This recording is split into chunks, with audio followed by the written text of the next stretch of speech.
somewhat left unsaid was trackbacks are extremely powerful.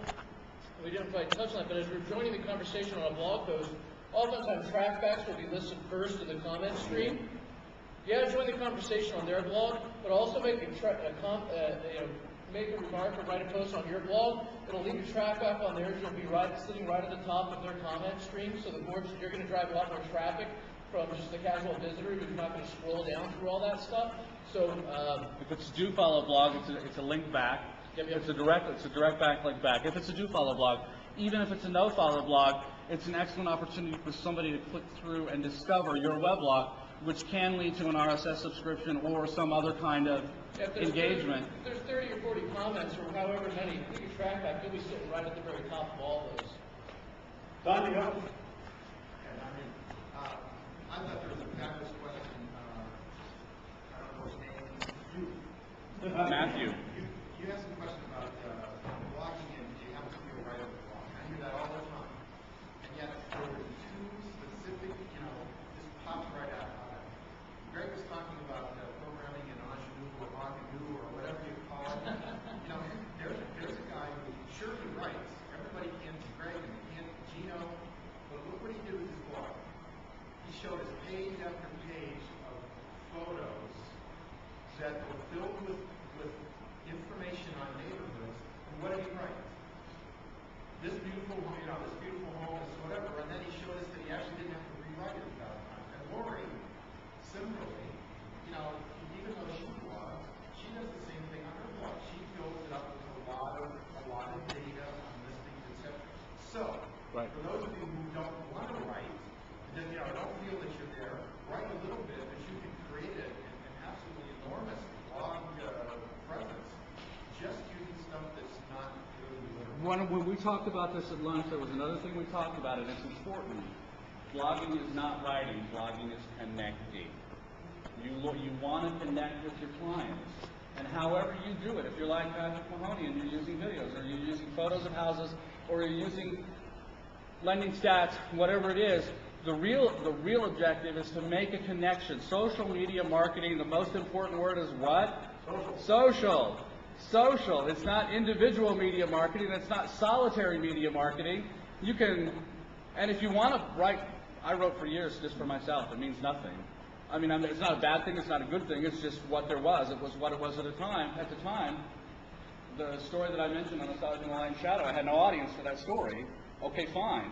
And I'm not interested in audiences for stories. I'm interested in talking to clients who can do transactions with me. But that's what you're looking to do, is to make the connection. And however you make the connection is fine. There's no right way to do this. The wrong way. Yeah, I came here a little skeptical about Twitter. My wife asks me all the time what is it afterwards, because she thinks I know something about technology. She asked me the other day, what is Twitter? I had to explain it to her. And she said, she actually tried it out and said, that's kind of stupid, right? So, being a good husband, I kind of take my wife's direction. Yes, you have to do something. So, I came here with the predisposition that it was kind of stupid, but it still may be stupid. I haven't really, I reserve judgment on it. But I did work with Brad a little bit, and he showed me how to follow some people. And this morning, before we even started, I followed 5 or 6 people in Alpharetta where I live. And by 12 o'clock, I had an email from a guy asking me to list his house.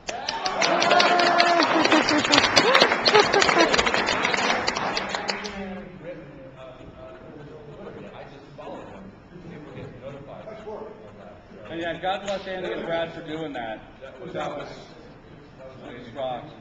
Just one thought, one liner. There were a lot of singers during the week, 3 days, but one thing that Russell said actually on Sunday, I don't know if you guys are all here, but Russell said one thing that I think I know, but I don't repeat to myself a lot, and that's that you never take a deal that you're not willing to lose.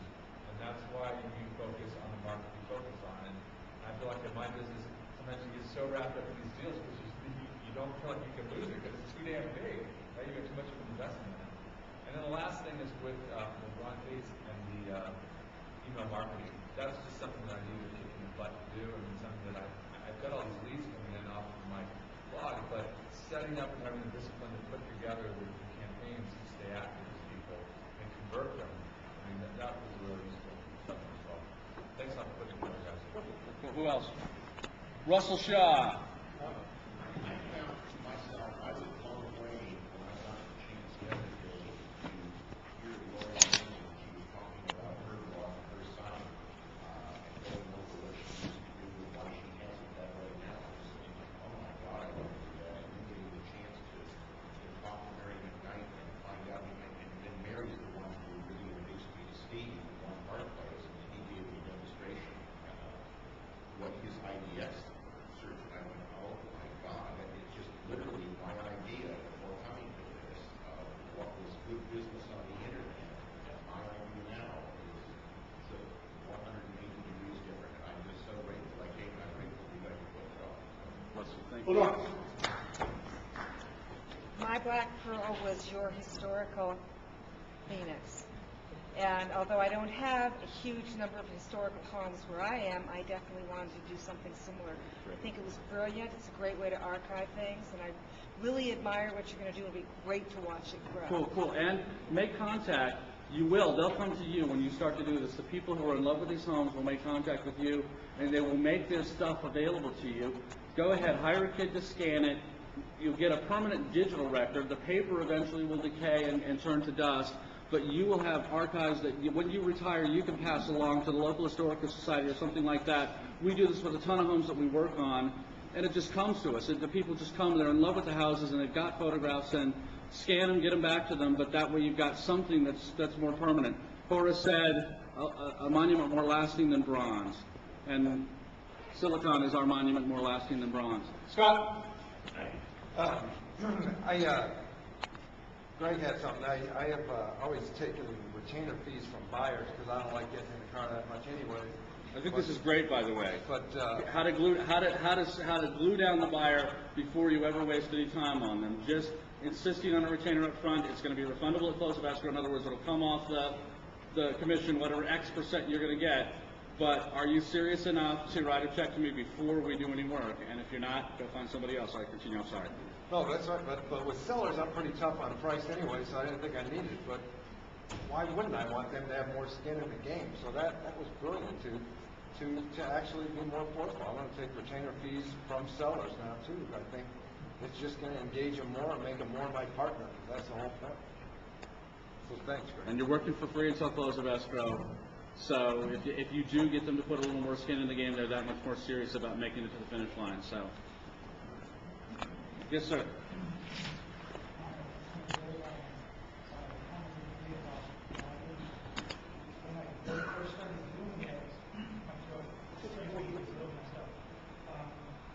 Sometimes I get lost. Think of stuff all the time. And just last week, the California Association of Realtors, they put out a newsletter, and they had a newsletter with some information about foreclosures. So I took that and I kind of